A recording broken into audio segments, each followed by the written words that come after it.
Hey everybody, welcome back to Joygasm, where we chat about video games, movies, and pop culture. I'm Russ, Xbox Live Toaster 360.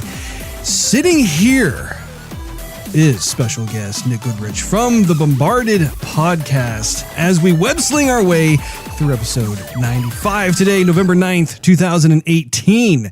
You will notice that my stupendous sibling is absent from this, and that's because that sorry sack of a man has not played all the way through Spider-Man. Womp. It's it's a sad state of affairs, but I will have you know that actually he is planning on purchasing my PS4 because I upgraded to the PS4 Pro. You're not just going to give him your PS4 like a good big brother? No. Oh, so sad. I'm an adult now. Give me money. I'm an adult. And actually, well, it's going to go to a good cause because I'm going to be buying the Xbox One X. I see. Doing the upgrade. And especially with Black Friday right around the corner. Yeah, it is. You know, he'll be able to come over and play and enjoy. Okay. You know. I get it. Plus, it's joy for both of you. You'll have a Joygasm together. Absolutely. Oh. I like the way you think. Online play, it knows no bounds, Russ. Exactly. It's a beautiful thing, as you well know. Russ is staring off into the middle distance for all of you at home, thinking about all the times he'll get to play with his bro. Absolutely. Well, and I believe, okay, so I have to let everybody know, I have been looking forward to having you on the show for a very long time. Me? I'm talking to you. I see. Okay. I'm staring to the baby blue eyeballs of Mr. Goodrich over here. Well, I mean, it's just a pleasure to be here, Russ. I've looked forward to this day for many years. You know, and actually, it is a treat just to be able to hear the velvet baritones of the Bueno Rico. That's here. right. Yes. So, well, like Russ was saying, hi, everyone. I'm Nick Goodrich. I'm from a podcast called Bombarded, a musical Dungeons and Dragons adventure, which I guess, Russ, you want me just to chat about it for a second? Yeah, well, just to prime him. Okay, so here's the deal. This podcast is very, very cool. I'm going to let Nick be able to go into it since it's his baby. But it's definitely something that I encourage all of you guys to check out. So please, Nick, go into it. It's a shared baby between me and the other people in the band that I'm in. So we've been in a band for a while, and we all started listening to podcasts, especially Dungeons & Dragons podcasts. So for those of you out there that don't know, like Dungeons & Dragons, tabletop role-playing game, roll the dice, do the thing. Dungeon Master says if it worked or not. You fight battles and stuff, and it's great. So a thing that's really popular right now is people are playing Dungeons & Dragons as a podcast. So everyone at the table will have a mic and they'll roll the dice and go on adventures together. And it's really great.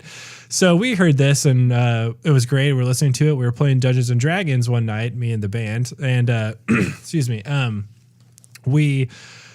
our keyboard player Spurrier was playing as a bard and he was having tons of fun. He's like doing all these musical spells. He had a little thumb piano that he was using to cast. And we're like, man, that's so much fun. Like, I want to play as a bard. Then we were like, ding, what if we all played as bards? Epiphany! Yeah, so we were like, okay, we have all the gear, we have all the stuff, we just need to figure out a format. So that's what we're doing is we are all playing as bards in our campaigns, and so we bring all of our instruments to the table when we record and do our session, and we cast spells using all of our instruments, and then once per episode, we roll chord dice where we all roll together and we make one random song per episode. So it's kind of a fun little improv thing, and it's great because then the song dictates kind of what happens in the show, and our bass player Kyle's our Kyle.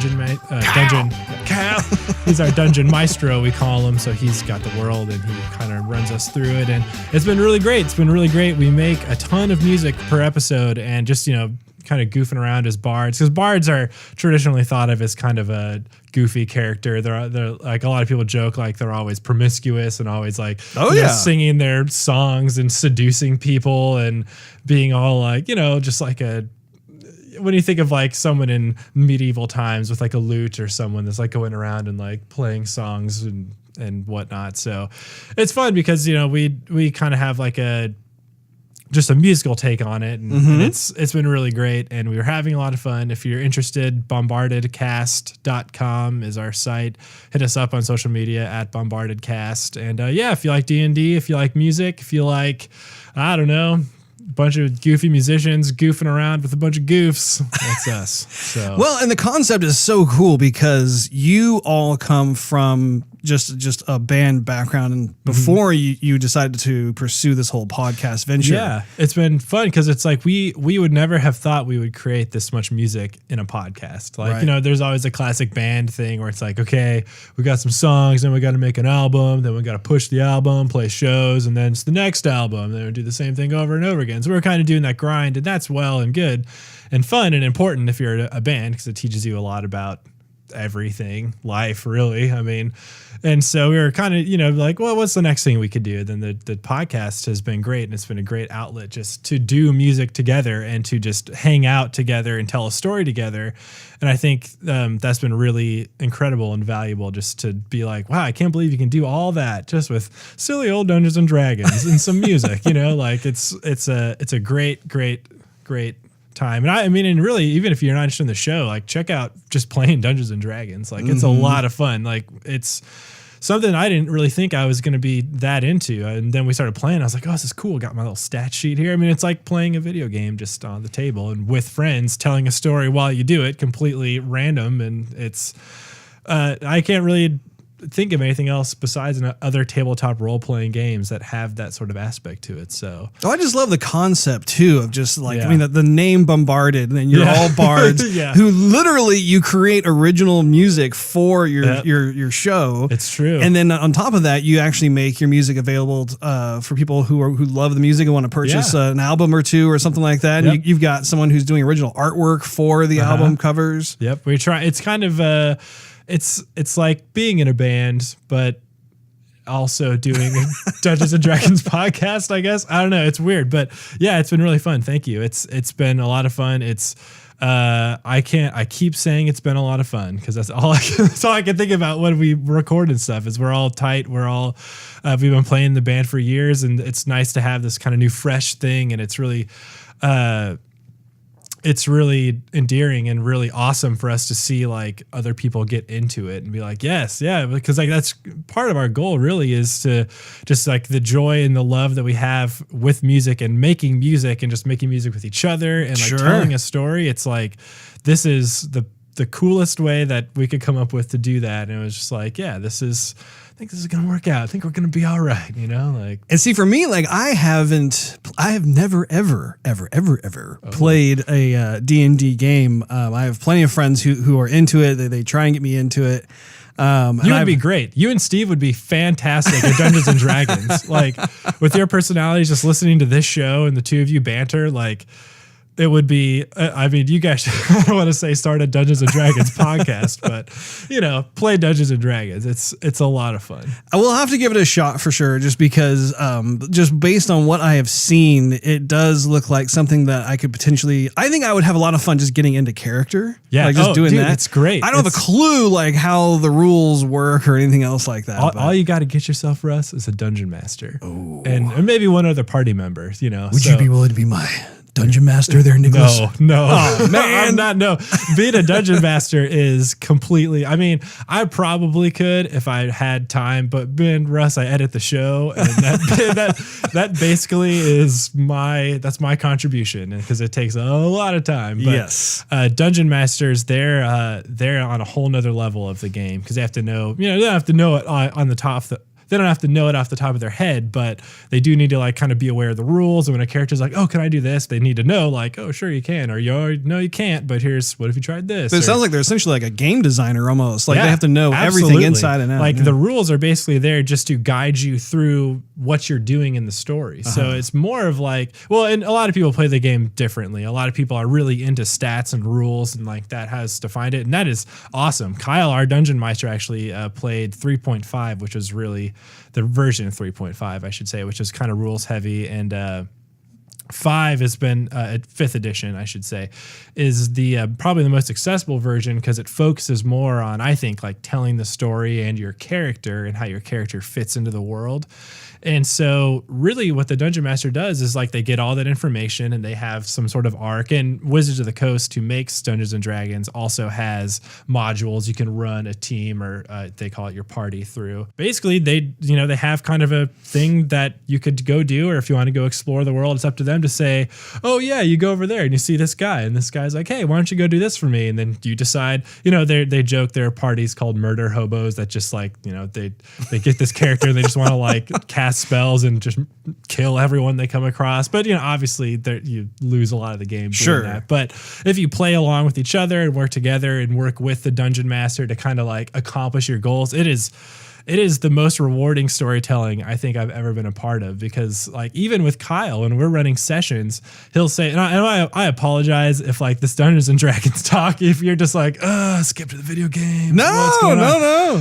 Well, maybe Russ will drop in a time marker. It's like, hey, look, if you're not in Dungeons and Dragons, skip to this time. I have a very strong feeling that a lot of gamers are very much into D&D. So I think that this is actually probably a refreshing reprieve of sorts. Well, and if not, you probably played role-playing games too, which is basically just a digital version of Dungeons and Dragons with the CPU being your dungeon master. I don't know. Yeah. Maybe not. But anyways, yeah, so it's really cool. I would encourage everyone just to get a group of friends together, get somebody who's a little bit more committed than maybe everyone else to be your dungeon master. Because I mean, honestly, like, a dungeon master can make or break your game if they're, I won't go down that road, but yeah, it's been a lot of fun. I cannot imagine, or I could not have imagined ever having this much fun playing a game and like making music with everyone. I do miss playing on stage a little bit because we haven't had a lot of shows recently because the podcast takes up all of our time. Sure. But in other ways, it's been way more rewarding just like recording music and sharing it with everyone and having everyone be like, oh, it's really cool. So well, and you never know too, just because I mean you've already been pretty successful with your podcast overall, just going up in the ranks and whatnot. I mean, we're trying, Russ. I think we're trying.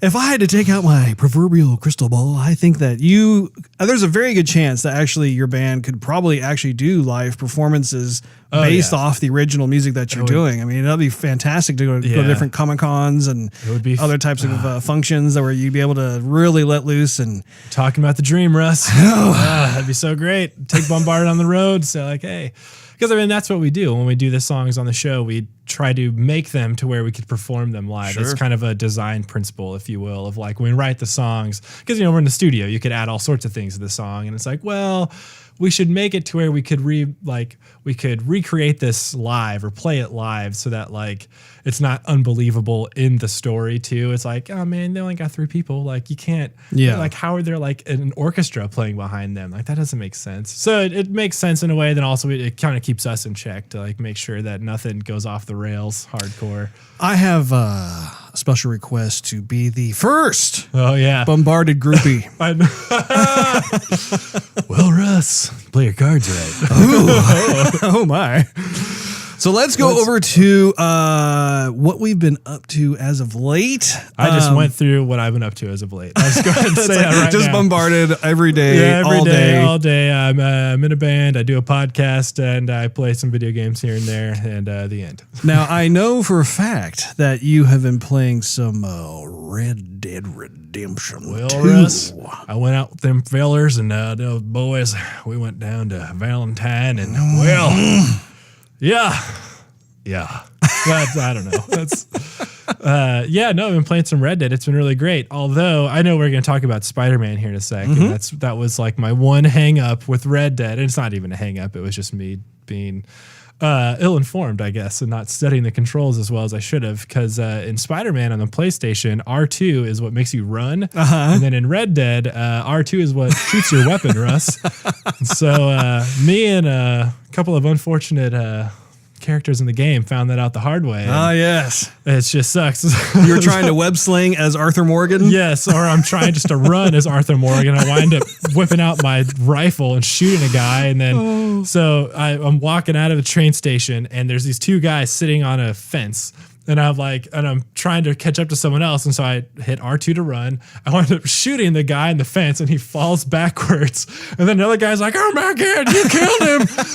and I'm like, no. Wait, that was a mistake. And he's like, I got to go tell the sheriff. And he starts running off. And I'm like, no. So I have to chase him down and threaten him. Like, you didn't see nothing. And he's like, okay, mister, I'm sorry. You didn't see nothing and have a nice day.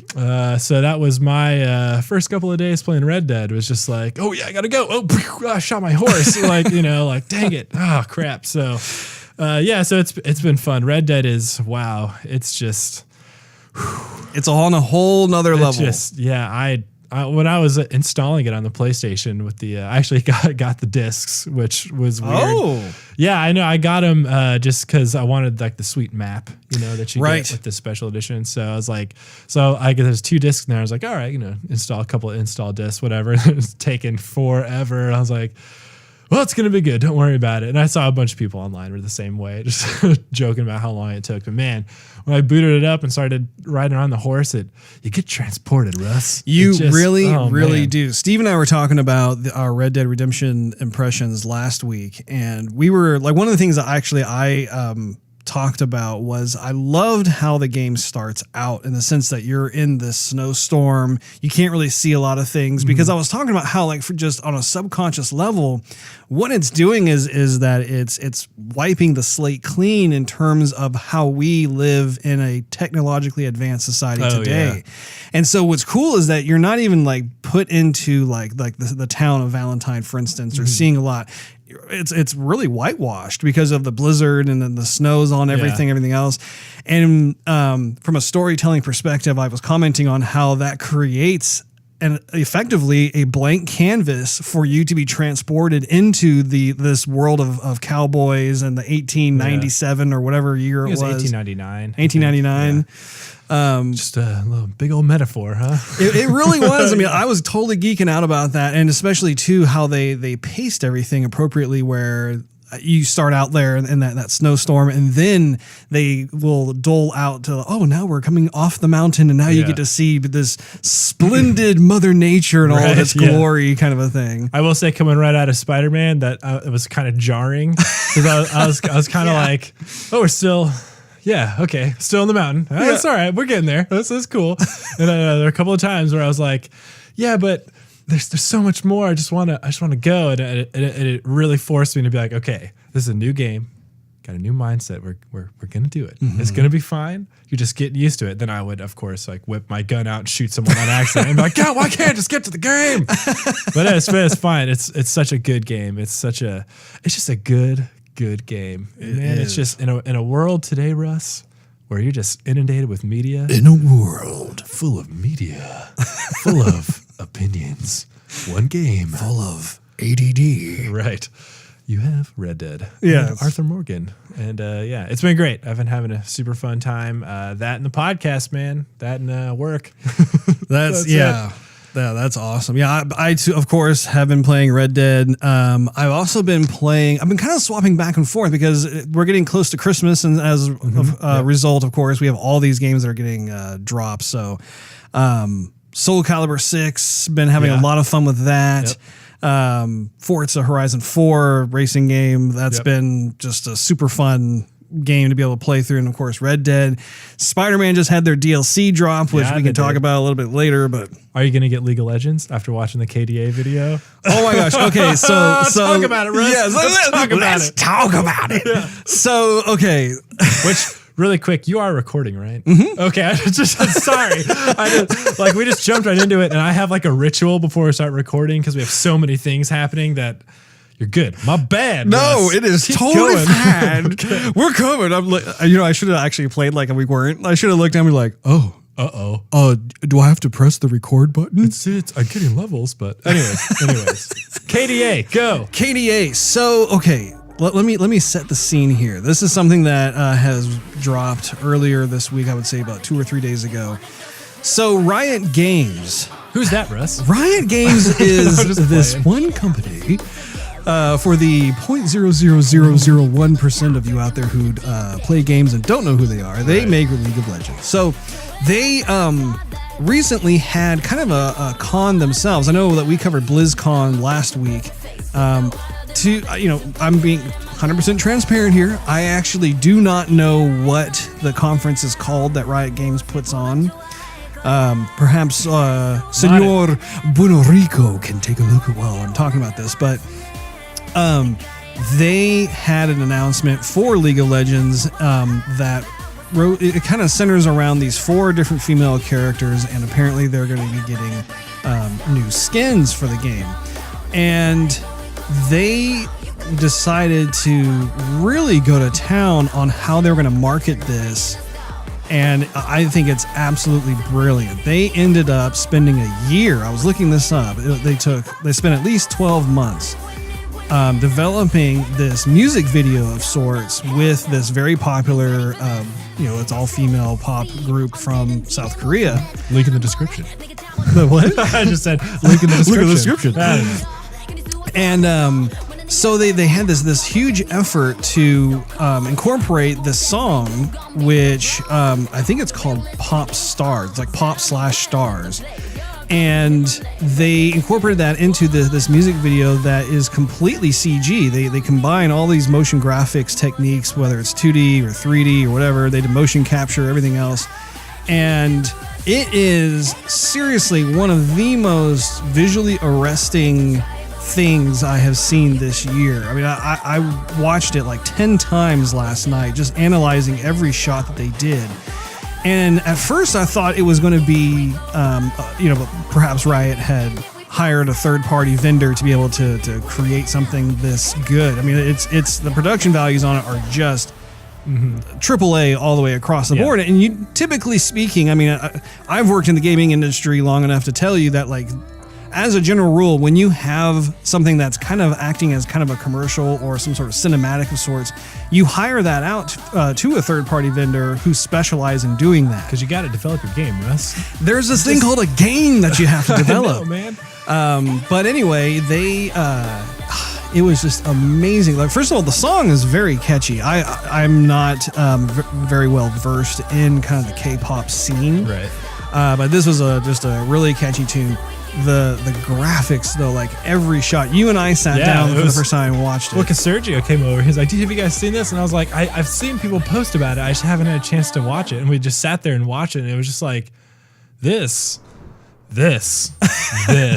right here, this, and it just like, and then when it gets to that rap and like the bridge, it's just like, where are we? And how did we get here? I want to go to there more often. Yes. Like, oh my gosh, it's so good. It was amazing. Yeah. The for those of you who have not seen it, there is a particular part that Nick's describing where it's just so cool. Just go watch the video. Yeah, you definitely need to see it. But one of the things I got to comment on is I love when the girl starts to rap, and you'll notice it's kind of like in the subway scene, and kind of the black lights turn on, and so like certain glowy spray painty stuff and everything starts glowing. She's wearing kind of a ninja mask, and it has a mouth type of texture on it, and it starts to animate. So you're actually seeing this thing go on. I was not expecting them to incorporate that at all. And it was such a wonderful surprise to be able to see that, and just, I don't know, like I'm all about having unpredictable things like that once it actually starts to happen, it totally makes sense. Like, of course, like I'm there. That's so cool. Like it is cool. It's exactly what you said. It's just something that you just accept almost immediately. Yes. You're just like, yep, I'm here for this. This is what I'm doing now, and I'm gonna watch this again and again, and then it is absolutely amazing. I'm still trying to figure out some of the technicalities of it, just because there's this trending thing. You and I have talked about this, where in the motion graphics world, there seems to be this kind of trending path toward incorporating kind of more of the 2D, 2.5D, like rotoscopic kind of almost, but yet it's still 3D, and the shaders itself are also 2D, but yet it's applied to a 3D character model, that sort of thing, and it looks really cool. And the upcoming Spider-Man movie, I think, incorporates a lot of that as well, which looks really cool. So yeah, I will be watching that probably like 100 more times, because it is so cool. It's so fun to watch. And some of the behind the scenes footage is now leaking out too, where if you're super interested in it, you can take a look at like how they hired the girls and stuff, to like do like the motion capture, and they have, of course, have the dots on their faces and that sort of thing. So that's what Russ is doing. That is indeed what I'm doing. Yeah. So let's jump into our topic of the day, Russ. Well, all right. You've convinced me, Russ.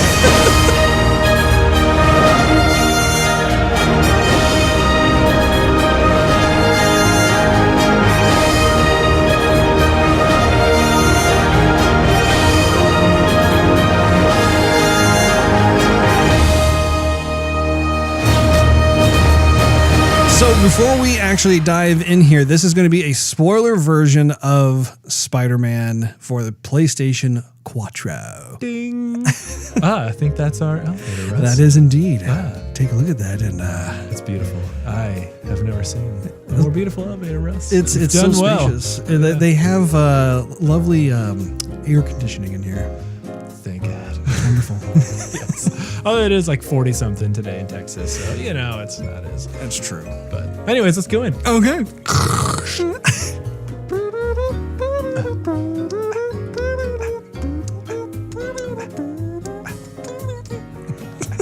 Oh, All right, here we are. Jeez.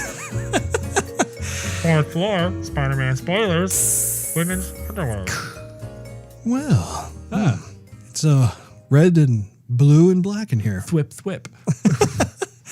So you've beaten Spider-Man all the way through. It took you. You actually stopped playing it for a while because you got so busy, and then you were able to resume and then complete the main story. Correct? Yes. Okay. Yeah, and I did complete the main story. Most of the side quests. I just beat Taskmaster the other night, and that seemed to be kind of like one of the well, for me anyways, like one of the final things. And I was like, oh man, like who's this person paying him 6 figures? Is it the Avengers? I don't know. I don't know. So yeah, it was great. Like the whole the whole thing, the whole game. It's like Red Dead in that whenever I'm playing it, I feel like I'm in there. Like you said you'd never been to New York, right? Okay. Yeah, never been. Okay, New York is a fantastic city. It is just it's just great. It's an awesome city. And I remember last time I was there, we went and did the top of the rock thing. We can go to the top of 30 Rock and look out and see the Empire State Building and everything. And like that feeling of being up above the city like that is just unmatched because you're there above New York City, looking at the 2 harbors and everything and the rest of Manhattan. You can see Queens and Brooklyn and everything. And like playing Spider-Man, I kind of got that feeling again. Like you could go up to the top of the Empire State Building or like 30 Rock or whatever and like look down. And when you're just like swinging through, I remember being up on top of 30 Rock and being like, man, it would be cool to be like Spider-Man or Iron Man or something and just like, fly around the city and do that. You kind of feel like you're already doing it up there. And man, Spider-Man just like brings that and just nails it. It really like, does. What the heck? And that was one thing, like when I started the game and I was learning how to, web sling and everything. And I was like, okay, I'm getting it. I was like getting distracted by how good it looked. And like, I think they start you out like in Twilight maybe. And just like the city just looked amazing. And I was like, this game, like, and then I was in it. And the whole story I would watch as a movie, like even with like the graphics they had in the game were just phenomenal. Like, yeah, they really are. And actually, to your point, when I was thinking as you were describing that, of course, because I haven't been to New York, I don't know what to expect. But having played the game, I now want to go visit New York because it's like, man, there are so many places. I mean, the Central Park versus the Chrysler Building versus the Empire State Building, or being on like the shore and being on like a dock and stuff. I didn't even think about like the amount of shores because it is kind of an island of sorts. Yeah, it's Manhattan's an island, totally. Yeah, so it has that feeling that of just like. This is like you just without even thinking about it, you're like, yeah, this is New York City. Yeah. Like, of course. And you don't even give it a second thought. And then the way that Peter Parker is played and, oh boy, I really should have looked up who did the voice acting, but just the way that he sounded and the way that all the characters sounded is like, I almost didn't even need the visual, right? Just because the voice acting was spot on and the way that they interact with each other and the way that they kind of converse back and forth and just even like the small mannerisms when they're talking was just, like you said, it was arresting, Russ. I just sat there and watched it and I was like, man, I would totally just sit here and watch this entire game as a movie. And, I thought even the story was just great. Like, and I like the liberties that they took, with the characters and stuff, and like with Lee and I get Mr. Negative, I think is his name. Yeah, I mean, I liked how they kind of all brought it together. I thought, man, this would make just a great Spider-Man story. Like, yeah, and I think that let's dive in a bit into the story, to some of the elements. So, Totally agree. I think that in terms of how they told this story, I could have easily seen this as a movie. Yeah. I think that the folks over at Insomniac did a tremendous job just writing a love letter to the world of Spider-Man. I think that the creative liberties that they did take were the correct ones. They were very smartly done. Like I loved how Oswald was not the Green Goblin, how he was like or will he be? Or will he be? You never Russ, know. But in this game though, he was not donning the suit or anything like that. But I liked how they had him be the mayor. It was the mayor, right? Yeah. Oh yeah. Osborn, yeah. And so having him in there with, of course, Oswald. And I loved Peter working for Doc Ock. Yes. Oh my gosh. Like when that first started happening, I was like, I get it. Like I see this. Like they're both brilliant minds. Like, of course, like, and I didn't even think about it, you know? I was just like, it's great. Well, and it's nice too because, you know, Peter Parker, for the most part in the comic books, they largely stay within him being in high school. He's the high school kid and everything else. So it's nice that in this game, I was going to say movie. Oh, goodness. In this game, I believe he's in college or he just graduated college. He like just graduated. He's like a 20-something and he's looking. You know, he's got his job. He's still like scratching by to pay rent and stuff, which was so grounding and made him so human. I was like, God, like I know this guy. You know, like and that's why like made me want to play more because like I got to help the city. Like Spider-Man's got to pay rent. You know, we got to do this together, Peter. Well, and I think that's one of the exclusive qualities about Spider-Man is. When you look at all the different comic book characters out there, Spider-Man's the one character that actually has more of that innocence about him, that more of like just that down to earth. It's like he's more of a pure character where like instead of having like villains that like I'm going to show you up and I'm going to make you pay for what you did kind of thing. Like he always tries to see the good in people. Yeah. He always thinks that anybody is redeemable. Yeah. And I think that's what makes him such an appealing character is that he's an everyman, right? Yeah.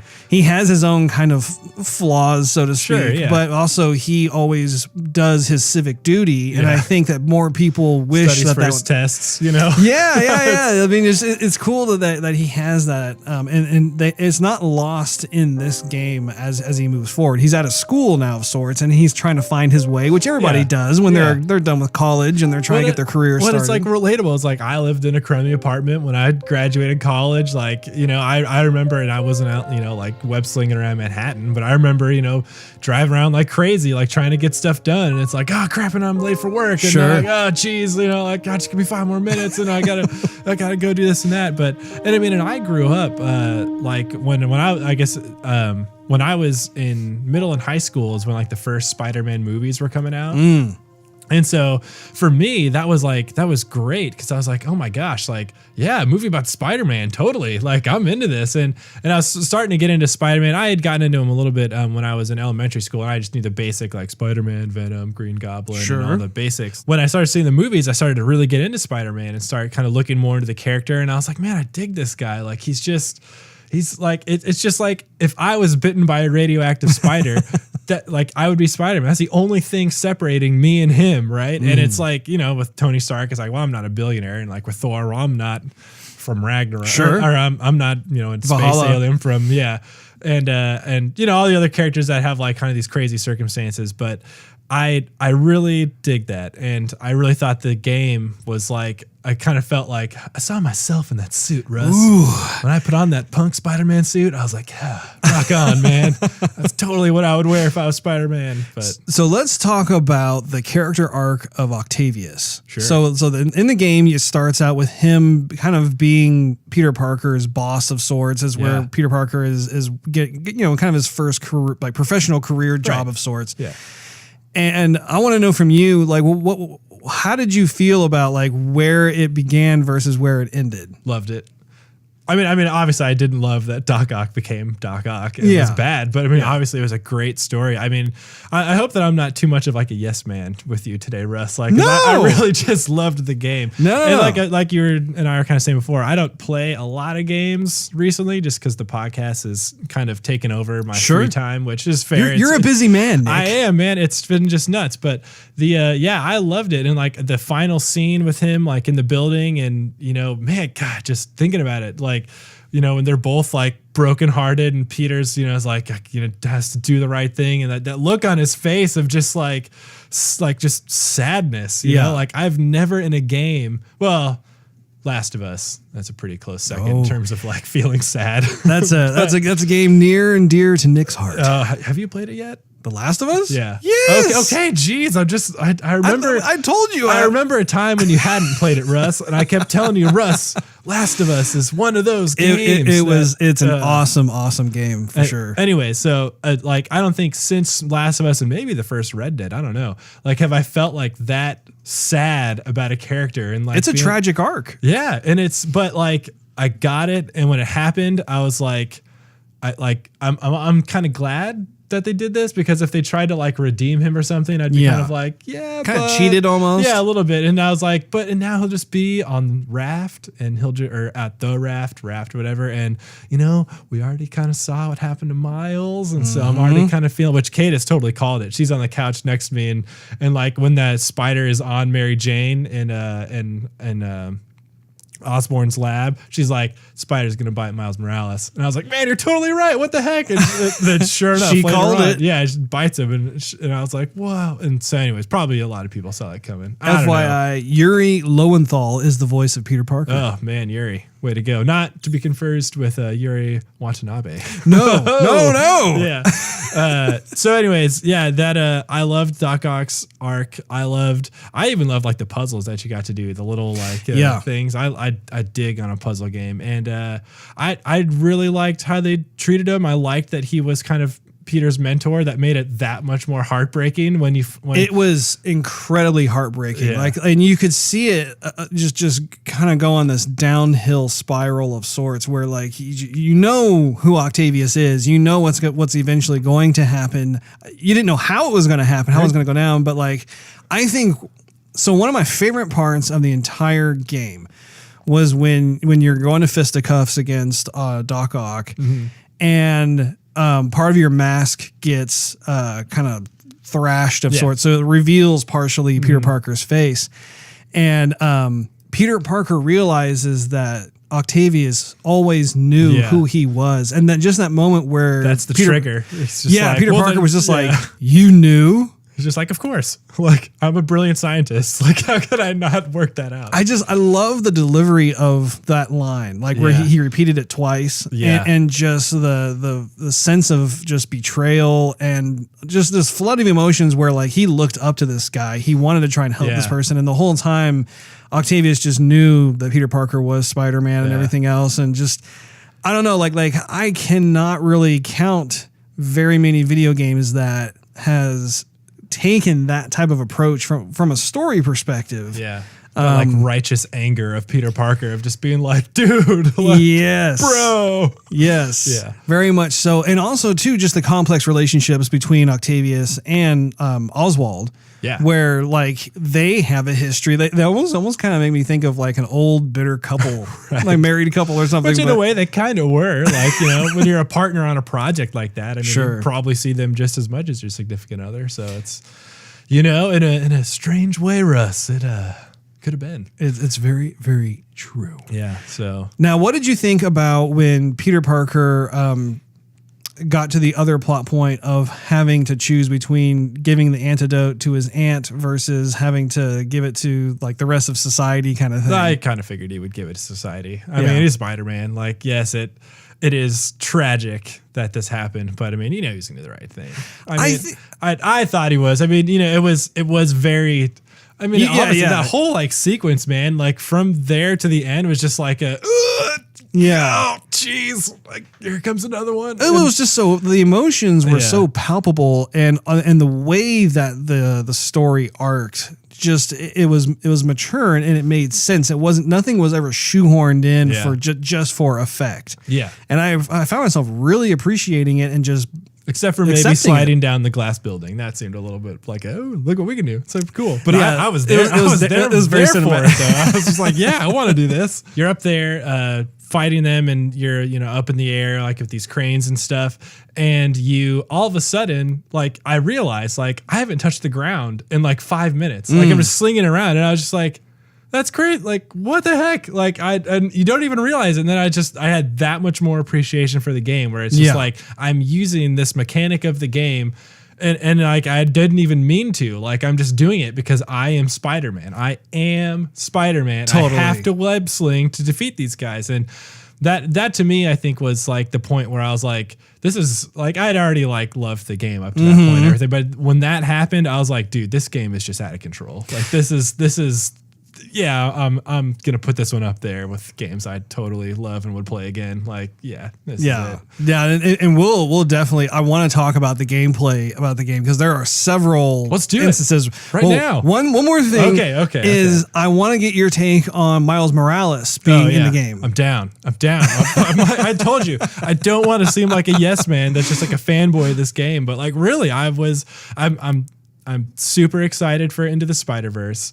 I've been looking at Miles Morales, and when he, waltzed into the game, I was like, yes, please let there be a sequel. That's going to be like, I don't know how you're going to do it, game, but let's do it together. And then his father was killed, and I was like, okay, we're starting a backstory. He's with Peter. Okay. Then he gets bit by the spider, Russ, and I'm like, yeah. Let's do this. Sequel. I was really excited to see it because up until this point of playing the game, I didn't really know anything about Miles Morales other than the name itself. And just within, I would say, the past year or two, I became kind of aware of, there's this character Miles who's in this other version of the Spider-Man comic book. And like Spider-Gwen and all that. Like Yeah. the multiverse and whatnot. So. And it's definitely something that I'm looking forward to getting to know more just because just what I've seen so far, I'm like, okay, this actually this intrigues me. This is pretty cool. Yeah. I like the idea of a Spider-Verse kind of thing too, which I think they're going to kind of touch on in the movie. If I'm not mistaken. Yeah. That's kind of like the catalyst for the whole movie. I think. Yeah. And I mean, that's the whole Peter Parker and Miles Morales. And Yeah. I'm like, wait, what? So I did really like in the game how, once again, you're seeing kind of a trajectory with Miles in the sense where you get to know who his father is, who his mom is, and then see kind of like what was kind of the foundation in terms of like where he started down his path of wanting to help out and be a superhero, that sort of thing. And it was so cool at the end. And he's like, I need to show you something kind of weird. He was like, oh, well, so you get to a certain age. He's like, no, man. Like, something weird. And then I was just like ending it like that was so, because I was really hoping for something like that, right? Yeah. Where they set it up and then boom, it's just right there. And I was like, yep, all right. So yeah.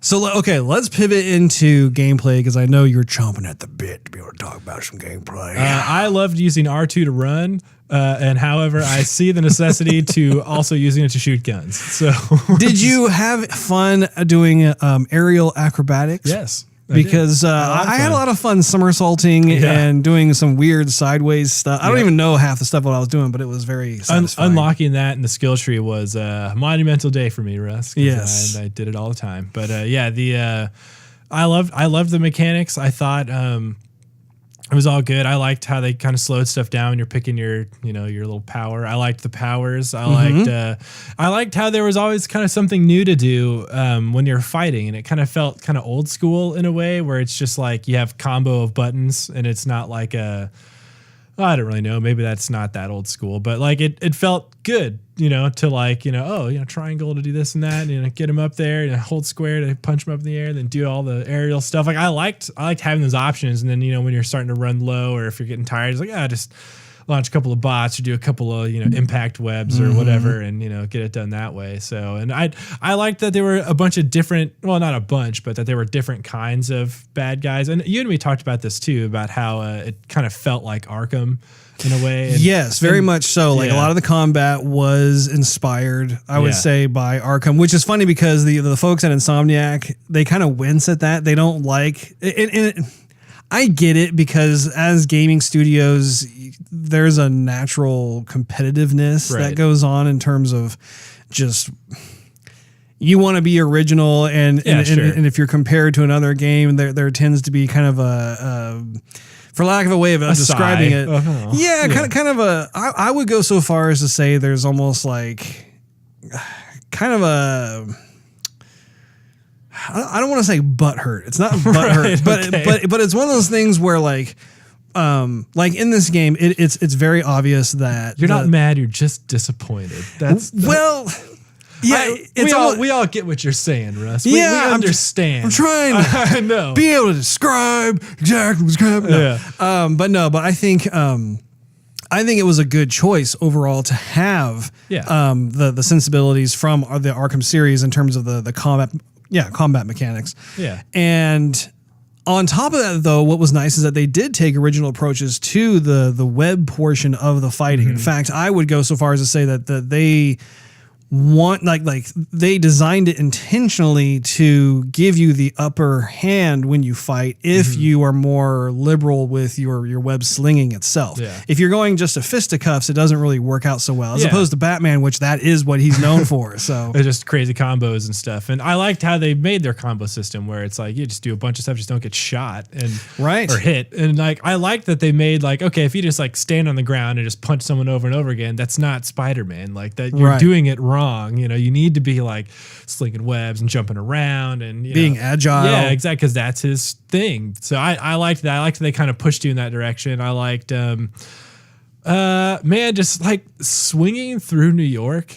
It's just the most satisfying thing. And it's just, Jinx, 1, 2, 3, 4, 5, 6, 7, 8, Coke, oh my God. So I just like, and I was, again, I keep saying like, I was talking to you about this earlier, Russ. That's when you're like, you should just come on the show, man. I know. Let's talk about it. On. Yeah. So I liked that like every single way that the city looked, whether it was like just like cloudy and rainy, whether it was twilight, whether it was daytime or whether it was nighttime, like all had it was so visceral, and just like it felt like because like again, I don't want to keep pushing on this. Like being in New York, like during those times, like I've been there for all of those different scenarios, and it feels like you're kind of there. And I saw someone post like out their bedroom window. They're like, I can't remember. It's a landmark of sorts in New York, and they're like, oh yeah, look, there it is in the game. They posted like the screenshot from the game, and it looks the same. And they did their homework. Nuts. And but yeah, just the way that they got the physics down with the web slinging and the way that it feels, and just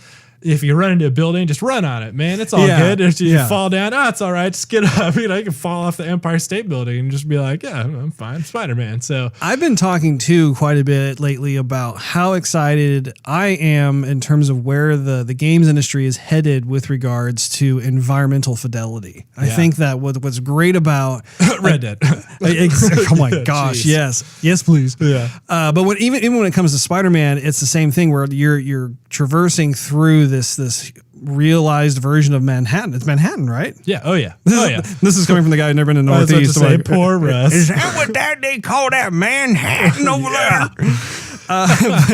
But anyway, do you know where Spider-Man's from? Queens. Oh, is it Queens? I did not know that. Well, remember, because in the movie, he's like, oh, it's my friend, this guy I met from Brooklyn or whatever, talking about Captain America. So that's a different borough. It's not Manhattan's just the island. I do know that there were 5 boroughs. Yes. Oh, see, I'm no. Okay. I'm still learning. That's all right. But going back to what you talked about with regards to that particular boss fight with Vulture and Electro, I know exactly the sensation that you were describing, just because it dawned on me, like, as I was doing this. First of all, you're not fighting just one boss. You have 2 bosses that you're fighting simultaneously. Yeah. But the biggest sweet spot of that entire fight was there was a point where all of a sudden I realized I haven't touched the ground. I already said that, Russ. Right, and I'm echoing the same sentiment of like, just it's amazing how honestly I think every gamer who has played this game has gotten to that point of just almost all of a sudden realizing this is a completely new experience when it comes to boss fights in general, because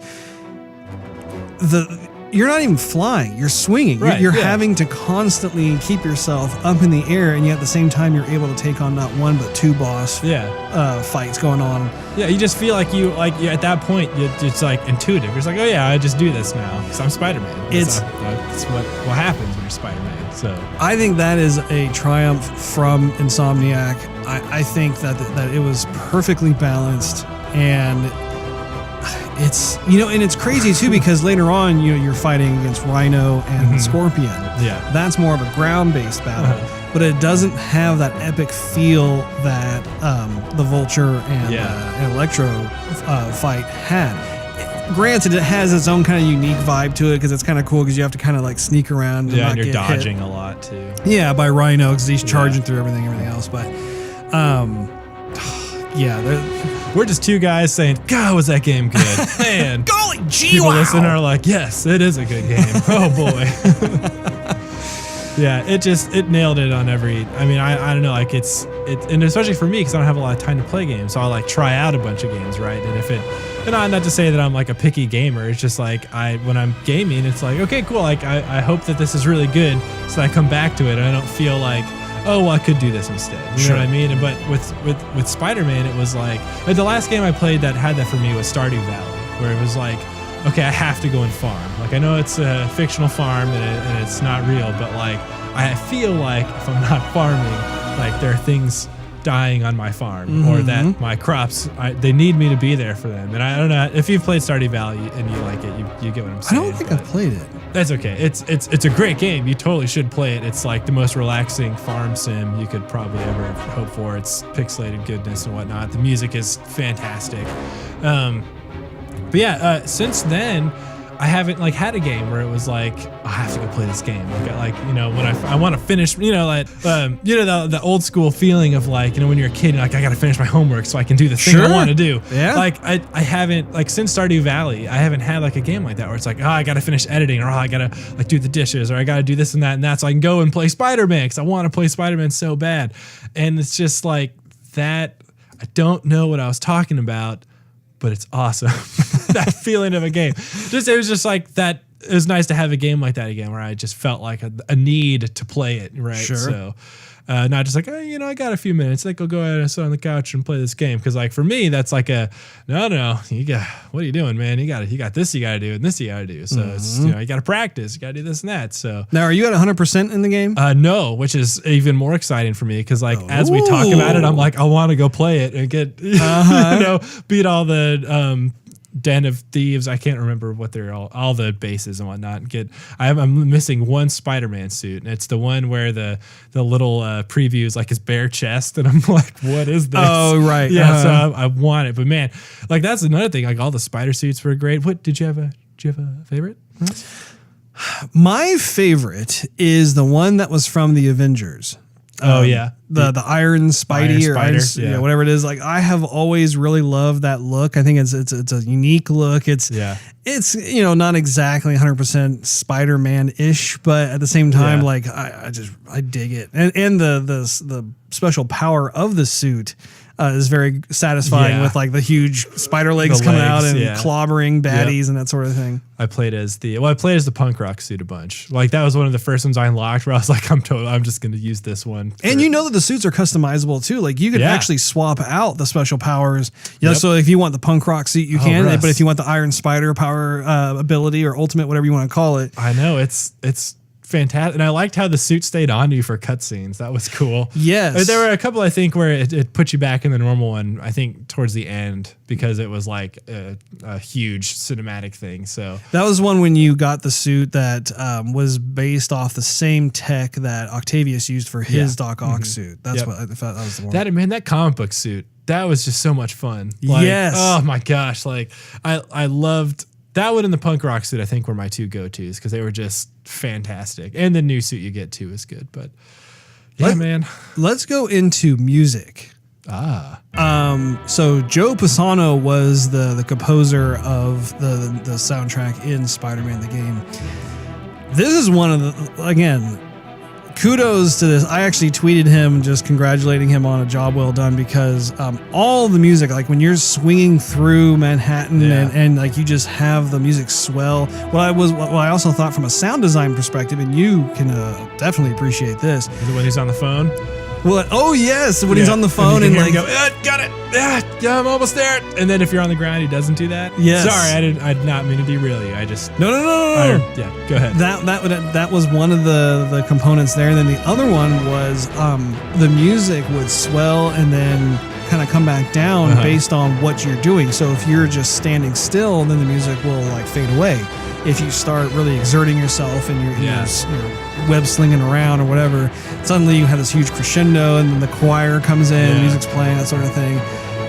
And even during the more like poignant scenes, even the music there, like just the whole soundtrack itself, I was very impressed with because again, it had more of that movie feel to it. It wasn't just like a game, but like, again, I think it just speaks to the maturity that games are going through right now because it's not just exclusive to Spider-Man. We've seen soundtracks coming from like God of War and from many other games where it's just amazing how much TLC goes into the audio, which you and I are well aware. That's 50% of the experience right there. Yep. Yeah, that and I mean just like I say, like how when he's on the phone, you can hear him exerting himself and. I know we already talked about it too, but just the voice acting was just great. Even with like the one-off characters and the bad guys and all the people you'd see on the street and stuff, it was just like, oh, Spider-Man. It's like, it wasn't overly done because obviously you can't recreate like the crowds in Manhattan with games that would just totally crash everything. But I did like how when he's on the street, he's just like everyone's like, oh, Spider-Man. You can go take pictures with him on the subway. It's. Russ, it's just the game. I hope people aren't getting upset, but just like, God, they just keep going back to sigh. What a game. Just hopefully if you're listening, you've played it and you're also living vicariously through us. Totally. Yeah. So I think it's one of the best games to come out this year, and I think again it's kind of a renaissance of sorts. Where like first we had the Arkham series come through, and you had Arkham Asylum, Arkham City, and then Arkham Knight, and then people were kind of wondering, well, okay, so we definitely know that Rocksteady can make a proper comic book video game. Is there anyone else who can do the same thing? And happily, we could say yes, that Insomniac has done Spider-Man, and it's going to turn into a franchise. They're going to be making sequels for it, and that's a very good thing. I'm ready for it. Although, the Lego games did a pretty good job with the superhero genre. True. I was going to say the Lego Avengers game, I played it with Cadis, and like that also kind of nails like the New York vibe, just in Legos and stuff. But it's different. It's definitely not Spider-Man, but I too enjoyed that game. I do think it is really cool how there is a kind of a blending of sorts that's going on with regards to movies and gaming and even just toys overall. Like the Lego thing, it got me thinking, I'm not to digress too far off of this, but Lego has really started to almost become synonymous with the kind of the gamer lifestyle. And like, for instance, like we talked about the other week about how Overwatch is getting Overwatch. It's very good. I'm impressed. So I'm trying, Russ. I'm trying to keep up with Steve. I hope I'm doing a good job. Oh, no. Steve is a freaking champ. You are doing just fine. But no, like they of course are coming out with their whole batch of minifigures and stuff. And I don't know. I think it's a great time to be a geek. It's a great time to be a gamer. You are not kidding me. Like I was saying before, like when Spider-Man came out, like in 2002 or so around then, and like just being like, yeah, like Spider-Man is a good movie. And I was like, he's like, oh, I like Spider-Man. Like I know I've liked Spider-Man for so long, but you just kind of like it with your friends, right? You sure. don't really, I didn't really have a ton of like merch, I guess, that had to do with like Spider-Man stuff. But like now it's like you walk in anywhere and you can buy a freaking Avengers shirt or whatever, and it's like, man, that's awesome and stuff, but yeah, well, I mean, it's a good time to be a geek, like you said. It's become acceptable to let your geek show, right? Your geek side, so much fun. Yeah, just hope it sticks around. Well, Disney's got it, so it's not going anywhere. Yeah, I was gonna say they don't have fine. DC yet. I think DC is one of the last bastions of creative independent IP since Disney's kind of just they're getting there. Disney's currently focused on Fox right now, and yeah, they'll come around DC like, hey DC, you want some yeah, you want. We have everybody else. You do know this. Come on.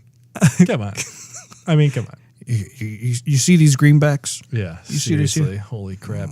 I want Batman Man. taking pictures with the little kids in the park. Come on. I don't know why they have some sort of Eastern accent. Yeah, they're all a bunch of gangsters, Russ. But Disney sends Italian to shake mafia. them down. Yeah. Nah, man, Star Wars comes out next year. Just what the heck, man? I know. What the heck? Now, okay, so let's turn the table a little bit here. To Last Jedi. Well, no. No, we're not going to do that. We're not going to taint this episode with. Look at Russ's face. It's turning red. Russ, what's happening? Spider-Man. Red Dead Redemption. Spider-Man. Is there anything about the game that you do not like? I don't have enough time to play it, Russ. I wish that I could. No. The correct response was Russ. Say it. Russ, I'm in a band. There you go. Yes. There it is. There's an old joke that when Russ was asking me about podcasting and stuff, and he was asking me all this stuff, I was like, just so much stuff, and like, how do you do all this stuff? And I was like, Russ, I'm in a band. Like all this stuff is just second nature to me because it's all the same stuff, just with a podcast instead of a band. So, anyways, no, with the game, it's hard to say. What did you not like? Let's start there because I had he's reversing it jog on me. my memory here because I like when I played it the other night, I was just having a ball and I left the game just satisfied. You know, I was just it's like Stardew Valley. I'm bringing up Stardew Valley again. It's just a good game. Yeah, it's very tough for me to be able to comment on things that I don't like about the game. Look at you trying. I know. I'm kind of a brain aneurysm. The spider guy was too spidery. Yeah. I will say. Uh-oh. Okay. I think things are starting to come back to me. All right. So when it comes to the kind of the background action, if you will, on the street, so a lot of the game is taking place with you swinging through the city. Right. Sometimes you'll land and you'll interact with some of the folks and that sort of thing. And it's like, okay, but if you were to look at it, I think that probably could have been done a little bit better. And I think, and again, these are minor gripes. These are not like some huge issue with the game or flaw or whatever, but especially playing Red Dead Redemption 2, you are suddenly just exposed to what could be in terms of how much graphic fidelity could be squeezed out of the system. Right. And of course, with RDR2, that game was in development for 8 years. I mean, it was just a very long time, and you could see just the benefits of having a game in development for that long with a AAA studio. So it's interesting because I feel as though I've been kind of spoiled by RDR2 and then going back and playing the DLC with Black Cat and Spider-Man. So it's still a really good looking game, but there are, it's kind of unfair. It's almost a glass ceiling of sorts where it's like, okay, it still looks good, but they could have used some volumetric lighting coming through here, and the characters, the NPCs could have had a little more animation of swords and that sort of thing. Again, very minor. When you've got the population of Manhattan to deal with, it's like, okay, you can't put, like I was saying earlier, you can't put everyone in there. Like crash your game if like every single person on the street was like a unique reaction. Totally. Oh my gosh, it's Spider-Man. It's like, I think we can have about a quarter of them say, wow, Spider-Man. And like maybe a fifth do this. So I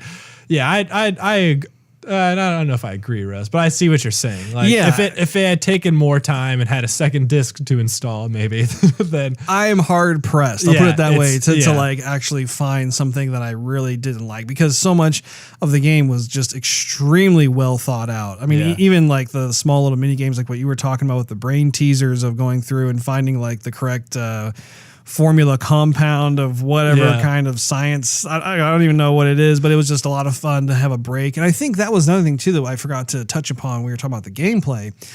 I liked how they just staggered the different styles of gameplay. So you had the fighting at certain points, you had Right. the swinging at certain points.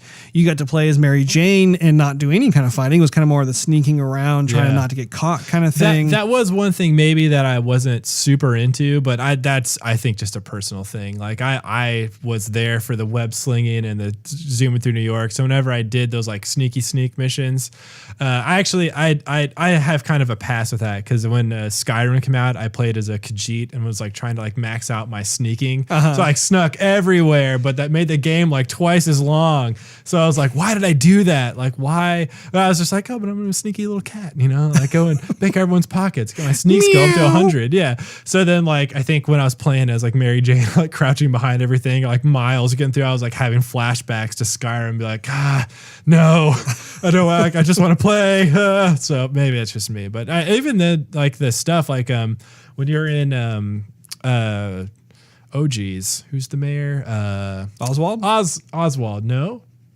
Yes, Oscorp? Oswald and Octavius. Yeah, I always get them mixed up. Anyways, when you're in his apartment and you're like sneaking around, that was tons of fun. And I didn't realize, like, I was like, I'm having a great time. Just like, and I think it was like the lighting coming in and just the way everything looked. I was like, Sure. And I like felt myself thinking like, oh, this is such a nice place. And oh, everything in here looks so expensive. And I was like, what am I talking to the game? But like, you know, I felt like, oh geez, like, oh, better not, you know, be careful when you're, you know, going around that globe. It looks pretty expensive. Yeah. But, yeah. So maybe that was one thing too. Cause I was always ready for those to be over. Like, you know, whereas some of the other stuff, I was like, oh, I want to do it again or whatever. But it was still fun. Like you said, it was a nice break. How did you feel about the UI in terms of like when you're swinging through Manhattan, you could click on the right thumbstick and all of a sudden they would all have these kind of vertical, colorful streaks that would show where different types of items are located, whether it's like a landmark or if it's a backpack or whatever. Did you like that, or would you prefer to just kind of be able to find and stumble upon it yourself? I just never did it. Okay. So so it was nice because it was optional, I guess. So I was just like, yeah. He just powered through the story. I would go into the map and like mark on my map something I would want to do and like kind of, you know, plan my day out, Russ. You know, okay, well first I'm gonna go over here and I'm gonna go over to East Harlem and, you know, find this, and I'm gonna go down to the financial district. Got such a busy day. Oh, rush. So that's how I played it, and it was fine, you know. So I liked I liked doing that. I liked the UI. I liked the, you know, the experience really of all the menus and stuff. That's what Russ and I do a lot of at work too, is UI UX business. So I thought it was good. I never really felt like too overwhelmed by stuff, and like I found myself to be familiar with it quicker than like, oh my gosh, Red Dead. Like I'm still figuring out Red Dead. Yes. Which is, you know, whatever, because there's a lot to do, but it's just like, oh yeah, I have like a can of peaches. Like, what's that do again? Oh yeah, I'm cool. in the mood for peaches. Yeah. So with Spider-Man though, I thought that it was, with how much there was to do and how much that there was in the game and stuff. And you're talking about New York City, which is like, I mean, it's built for good, I don't want to say experience, but you know, it's a grid. So, you know, it's like when you're navigating the city, it makes a lot of sense. You know, we live in DFW where it's like, it makes no sense at all. It's like, oh, I'm on George Bush going east, but now I'm going south. What? Sure. Oh, now I'm on George Bush South. What? I thought, okay. So, anyways, no, I thought it was good, and I took a little bit, but all UIs, you know, you take a little bit to get used to, and I thought, when I was finally used to it, you know, it was never like, oh, where was that again? I was just like, oh yeah, R1, you know, and all that, just like find it really quick, and it was good, and it was fun to like, you know, the whole like getting the backpacks and stuff. I liked that, like going back and like looking through his stuff, and like another thing like humanizes Spider-Man, like overdue red pill and stuff, like old you know, school papers and whatnot. And I was like, man, that's cool. So made you feel like you've been Spider-Man for a long time. Well, I'm glad that we're finally able to talk about this game together, because we've been having little fragmented conversations here and there, and I was just like, I want to be able to get you on Joygasm, so I'm really happy that you took the time to be able to lend me your ears as well as your vocal cords. Yeah. It's been a blast. I gotta say, I hope Steve plays the game. He said he's going to play it, right? He will. Okay. Well, like I said, he's going to buy my PS4, and I think he should be able to, because I have several games that are on there that I've bought, and so I think he should be able to just probably either use my profile or create his own profile and be able to play those games, I would imagine. It's like a classic Big Brother, Little Brother. It totally is. So funny. We save some money. Give this here. Oh, man. Well, that wraps up this episode of Joygasm. Make sure you tune in next week. Thanks for hanging out with us. If you enjoyed this episode, we invite you to check out patreon.com/Joygasm for exclusive and early access to the show. Also, you can follow us on social media and YouTube. Just do a search for Joygasm TV. In addition to iTunes and Android, you can listen to our podcast on TuneIn Radio, Stitcher, Spotify, and SoundCloud.com/Joygasm TV. Last but not least, search Joygasm TV on Twitch to see us stream our gaming adventures live every Wednesday night at 9:30 p.m. Central Time. We'll see you next week. Bye.